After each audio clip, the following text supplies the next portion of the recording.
नमस्कार. ठाणे वर्तमानमध्ये मी नितीन बोरसे आपलं पुन्हा एकदा हार्दिक स्वागत करतो. सादर करीत आहोत आजच्या ठळक बातम्या.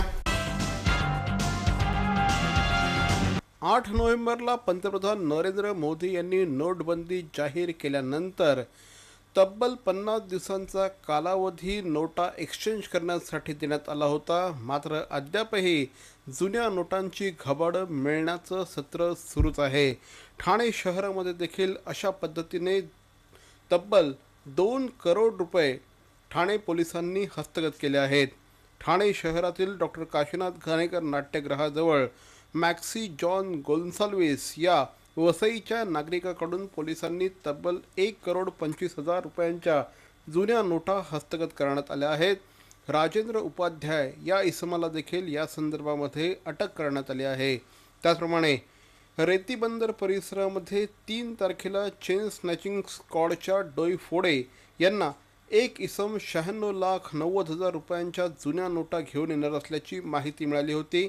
त्यानुसार पोलिसांनी रेतीबंदर परिसरामध्ये सापळा रचला असता त्याच्याकडे तब्बल 96,90,500 रुपये एवढ्या किमतीच्या जुन्या नोटा आढळून आल्या आहेत.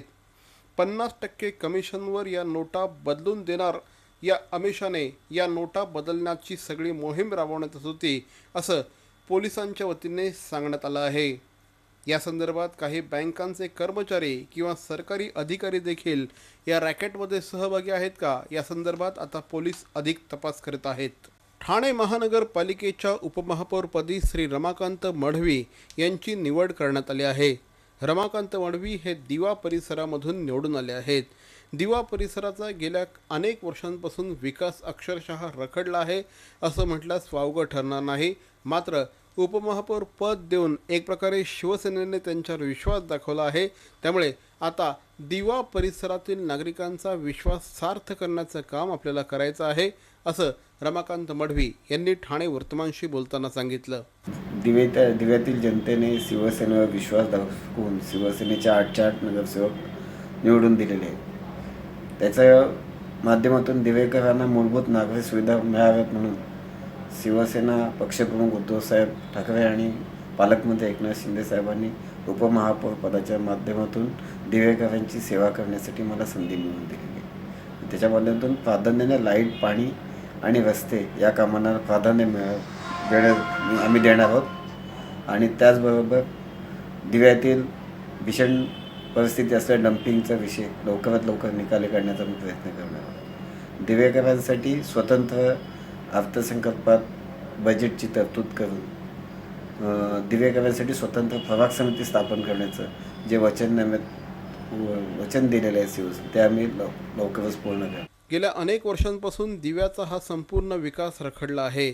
रस्ते, पाणी, गटार, या ठिकाणी चांगलं सुसज्ज हॉस्पिटल अशा अनेक गोष्टी करणं अत्यंत गरजेचं आहे. मात्र या आगामी 5 वर्षांच्या कालावधीमध्ये दिवा परिसरामध्ये या गोष्टी केल्या जातील असं देखील रमाकांत मढवी यांनी ठाणे वर्तमानशी बोलताना सांगितलं. मी दिव्याकरांसाठी एक शहराच्या नियोजनाची पूर्ण तयारी केलेली आहे.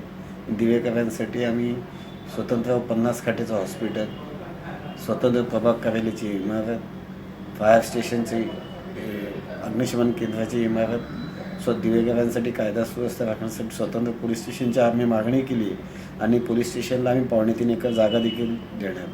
असं दिवेकरांना मूलभूत नागरी सुविधा मिळवून देण्यासाठी आम्ही सातत्याने प्रयत्न करू. महाराष्ट्र नवनिर्माण सेनेचे अध्यक्ष राज ठाकरे, मुख्यमंत्री श्री देवेंद्र फडणवीस यांच्यासारख्या दिग्गजांनी या ठिकाणी सभा घेतल्या. मात्र या ठिकाणी शिवसेनेच्या तब्बल 8 जागा निवडून आल्या आहेत. शिवसेनेवर हा जो विश्वास दिवेकरांनी व्यक्त केला आहे तो सार्थ ठरवण्यासाठी आपण प्रयत्नांची शिकस्त करू असं देखील श्री रमाकांत मढवी यांनी सांगितलं. उपमहापौरपद मिळालं हे दिवेकरांच्या सेवेसाठी अर्पण असणार आहे. आणि निवडणुकीच्या काळात इतरांनी दिवेकरांना दिव्या शहराला महत्त्व प्राप्त करून दिलं, ते फक्त निवडणुकीचं स्टंट होतं आणि दिवेकरांनी त्यांच्याकडे लक्ष दिलं नाही. ठाणे महानगरपालिकेच्या विरोधी पक्ष नेते पदावर श्री मिलिंद पाटील यांची निवड करण्यात आली आहे. राष्ट्रवादी काँग्रेसचे अध्यक्ष श्री शरद पवार हे नुकतेच ठाणे शहरामध्ये येऊन गेले होते. त्यावेळेस त्यांनी राष्ट्रवादी काँग्रेसच्या नगरसेवकांशी चर्चा केली होती. त्याचप्रमाणे राष्ट्रवादी काँग्रेसच्या पराभूत उमेदवारांशी देखील त्यांनी चर्चा केली होती. त्यानंतर लवकरच विरोधी पक्ष नेतेपदाचं नाव जाहीर करण्यात येईल असं श्री शरद पवार यांनी सांगितलं होतं. त्यानंतर आज श्री मिलिंद पाटील यांच्या नावावर शिक्कामोर्तब करण्यात आलं आहे. श्री मिलिंद पाटील हे कळवा परिसरातून गेल्या 2 टर्म्सपासून नगरसेवक म्हणून निवडून येत आहे. यंदाची त्यांची ही 3री टर्म आहे. एक अत्यंत सुशिक्षित त्याचप्रमाणे संयमी नेतृत्व अशा पद्धतीने श्री मिलिंद पाटील यांच्याकडे बघितलं जातं. ठाणे महानगरपालिकेमध्ये सध्या राष्ट्रवादी काँग्रेसचं संख्याबळ 35 एवढं आहे, तर शिवसेनेकडे एक हाती सत्ता आहे. त्यामुळे शिवसेनेवर एक हाती सत्ता असल्याकारणाने सत्ताधाऱ्यांवर अंकुश ठेवण्याचं अत्यंत महत्त्वपूर्ण कार्य श्री मिलिंद पाटील यांना करावं लागणार आहे. राष्ट्रवादी काँग्रेसचे आमदार श्री जितेंद्र आव्हाड यांच्या खास विश्वासातले म्हणून श्री मिलिंद पाटील हे ओळखले जातात.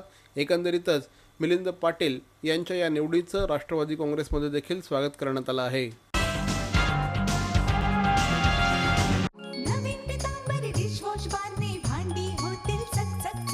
नवीन पितांबरी बार मध्ये आहे अँटीबॅक्टेरियल एजंट जो भांड्यांना चकाचकच नाही तर निर्जंतुकही बनवतो. सर्वोत्तम स्वच्छता तुमच्या पाशी. जर नवीन पितांबरी बार असेल तुमच्या हाती. कविता नायर आयोजित खरेदी महोत्सव घंटाळी मैदान, घंटाळी मंदिर रोड, ठाणे पश्चिम, दिनांक 8 ते 13 March. Kitchenware, imitation jewellery, electronics, कपडे, फर्निचर, पर्सेस, ड्रेसेस या आणि इतर अनेक वस्तूंचा प्रचंड मोठा खजिना. कविता नायर आयोजित खरेदी महोत्सव घंटाळी मैदान, दिनांक 8 ते 13 मार्च. तेव्हाचा चिंग्या तसाच होता. माझे इथल्या बँकेत अकाउंट नाही, त्यामुळे माझ्याजवळ पैसे नाहीत. माझे पैसे तुम्हीच भराल का रे मित्रांनो? नंतरचा चिंग्या तसाच होता. काय करू मित्रांनो, आज माझी बँक बंद असते. चिंग्या अजूनही बदलत नव्हता. आता माझ्याकडे पैसे आहेत, पण चेकबुक नाहीये. चिंग्याची कारणं थांबत नव्हती. आता मला मोबाईल मधनं पैसे ट्रान्सफर करता येतात बरं का. पण नेमकं त्याच बँकेचं ऍप माझ्या मोबाईल मध्ये नाही. बास, कारणं संपली. अरे पण उठा, फोन कर, ट्रान्झॅक्ट. ट्रान्झॅक्ट, तुला पण माहितीये transact? Transact, zap, transact, app, transact, app. Thane महानगरपालिकेच्या नवनिर्वाचित महापौर सौ मीनाक्षी शिंदे यांना श्री असद चाऊस यांच्या वतीने हार्दिक शुभेच्छा.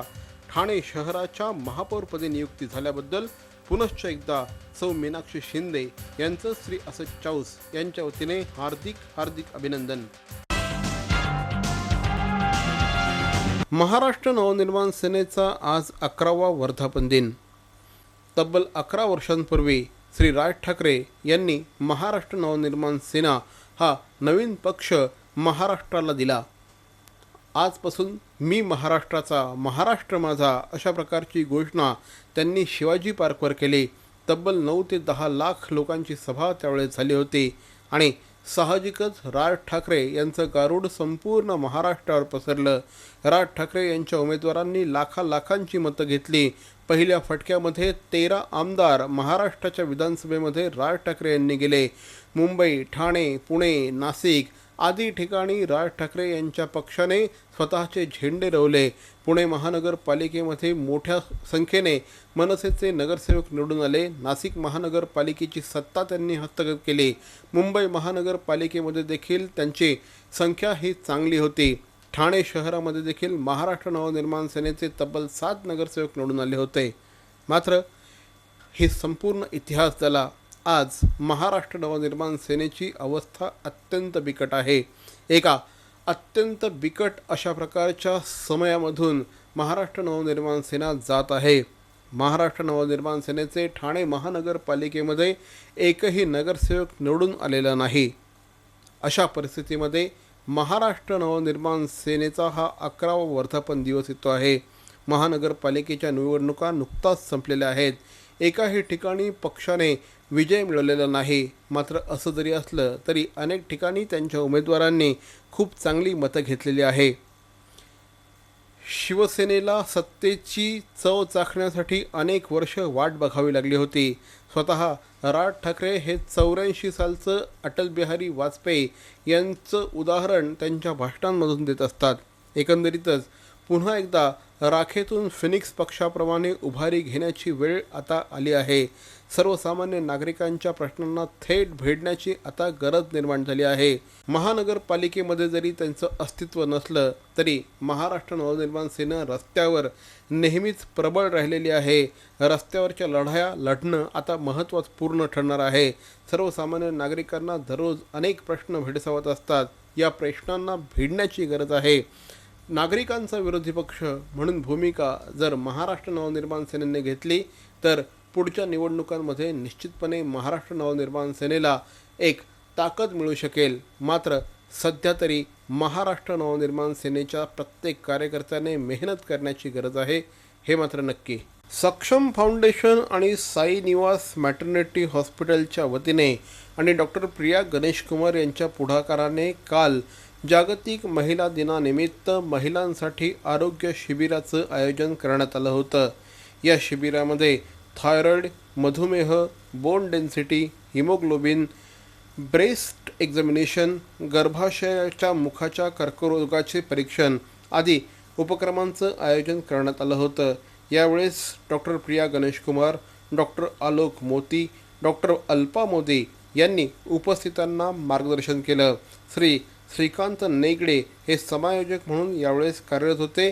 कार्यक्रमाला स्थानिक नगरसेविका सौ सुखदा मोरे या देखील उपस्थित होत्या.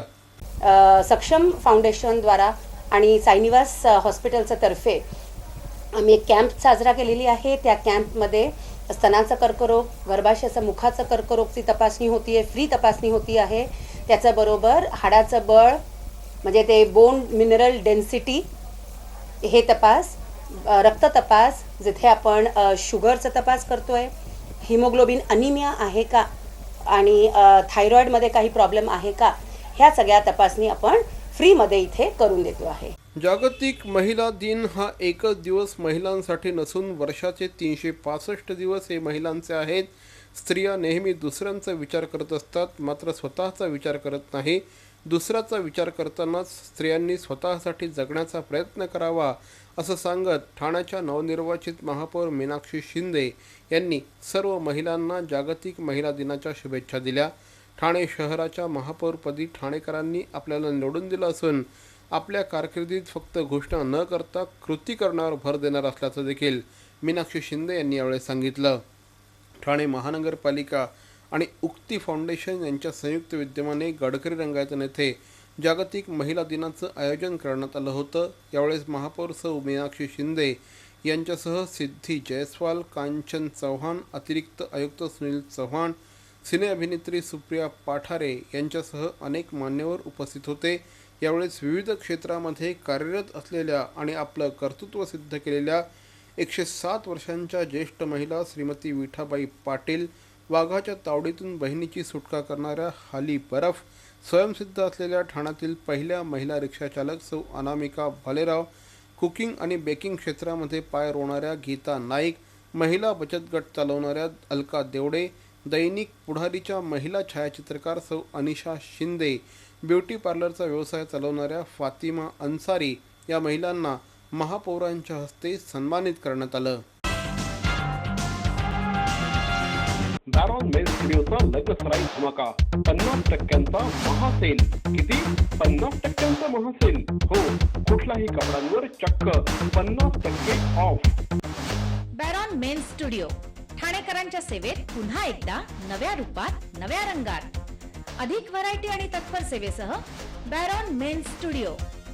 एथनिक मेन्स वेअरचे भव्य showroom. Blazer suits, sherwani, Jodhpuri, Indo western, kurta suits, formal, partywear, shirts आणि ट्राउझर्सचे भव्य दुमजली शोरूम. बॅरॉन main studio. पुरुषांच्या खरेदीचा एक वेगळा अनुभव. चला तर मग वाट कसली बघताय, सहभागी होऊ बॅरॉनच्या 50% महासेल मध्ये. बॅरॉन मेन स्टुडिओ, आमंत्रण हॉटेल जवळ, जिल्हा परिषदेसमोर, स्टेशन रोड, ठाणे. दूरध्वनी 022-2530-4837. बॅरॉन मेन स्टुडिओ. मरावे परी अवयव रूपी उरावे. अवयव दानाचा हाच संदेश जनसामान्यांपर्यंत पोहोचवण्याचा संकल्प घेऊन निघाले आहेत ज्येष्ठ समाजसेवक माननीय नानजीभाई खिमजीभाई ठक्कर ठाणावाला. त्याचसाठी काढण्यात आली एक भव्य दिव्य रॅली. अवयव दानासाठी सुरू आहेत ठिकठिकाणी जनजागृती सभा. लक्षात ठेवा, आपला अवयव दानाचा संकल्प वाचवू शकतो कुणाचे तरी प्राण, दूर करू शकतो कुणाचं तरी अपंगत्व अगदी कायमचं, फुलवू शकतो अनेकांच्या संसारात सुखाचे बगीचे. अवयवदानाच्या या महायज्ञात सहभागी व्हा. समाजरत्न श्री नानजीभाई खिमजीभाई ठक्कर ठाणावाला यांच्या पुढाकाराने जनहितार्थ प्रकाशित. अहो, आपण आपलं घर स्वच्छ, सुंदर, नेटनेटकं ठेवतो ना, मग आपण आपल्या शहराच्या बाबतीत उदासीन का? आपलं शहर स्वच्छ, सुंदर आणि नेटनेटकं ठेवणं ही आपली जबाबदारी आहे, हो ना? मग उचला फोन आणि विना परवाना होर्डिंग्स, बॅनर्स कुठे दिसले तर 1800-222-108 या टोल फ्री क्रमांकावर कळवा किंवा 750-6946-155 या भ्रमणध्वनीद्वारे आपली तक्रार नोंदवा किंवा महापालिकेने तयार केलेल्या स्टार ग्रेड ॲप्लिकेशनद्वारे आपली तक्रार नोंदवा. त्याची दखल त्वरित घेतली जाईल. लक्षात घ्या, आपला छोटासा सहभाग आपलं शहर स्वच्छ, सुंदर आणि नेटनेटकं बनवू शकतो. जसं आपलं घर तसं आपलं ठाणे शहर.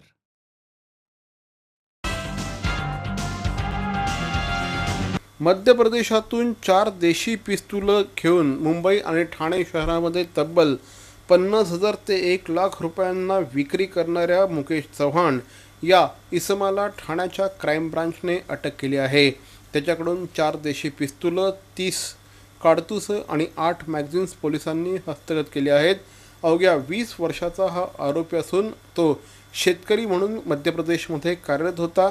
मात्र शेतकरी म्हणून कार्यरत असताना त्याने चक्क पिस्तुलांची शेती केली आणि ही पिस्तुलं बनवून त्याने चक्क मुंबई आणि ठाण्यामध्ये विक्री करण्यासाठी देखील आणले. त्याच्यावर आर्म्स ॲक्टनुसार गुन्हा दाखल करण्यात आला आहे. भिवंडी बायपास परिसरातून मुकेश चव्हाण याला पोलिसांनी अटक केली. आपल्या अंगात कला आहे, परंतु त्याबाबत घरातले काय बोलतील, समाज काय बोलेल किंवा आता आपलं वय झालं असा विचार करून अनेक महिला कलागुणांना दडवून ठेवतात. अशाच महिलांना पुढे आणावं, त्यांना एक प्लॅटफॉर्म मिळावा यासाठी एका डान्स ग्रुपने महिला दिनाचं औचित्य साधून एका डान्स शोचं आयोजन केलं होतं. यामध्ये 3 वर्षांच्या मुलीपासून 55 वर्षांच्या महिलांपर्यंत सहभागी झाल्या होत्या. विशेष म्हणजे गतिमंद मुलांनी देखील त्यांच्याबरोबर डान्स सादर केला. श्री रोहन दवने यांच्या पुढाकाराने या कार्यक्रमाचं आयोजन करण्यात आलं होतं. महिला दिनाच्या निमित्ताने आयोजित केलेल्या या सोहळ्याचं आयोजन मोनू सिंग ठाकूर, जे हिंदी आणि मराठी चित्रपटसृष्टीमध्ये बरेच वर्ष कोरिओग्राफर म्हणून कार्यरत आहेत, त्यांनी या कार्यक्रमासाठी विशेष मेहनत घेतली होती. तर मंडळी, आजचा हा एपिसोड आपल्याला कसा वाटला आम्हाला जरूर कळवा. मात्र तत्पूर्वी ठाणे वर्तमानचं यूट्यूब चॅनल सबस्क्राईब करा, लाईक करा आणि सगळ्यात महत्त्वाचं म्हणजे शेअर करा. कारण यूट्यूब हे मीडियम हे भविष्यातलं माध्यम आहे.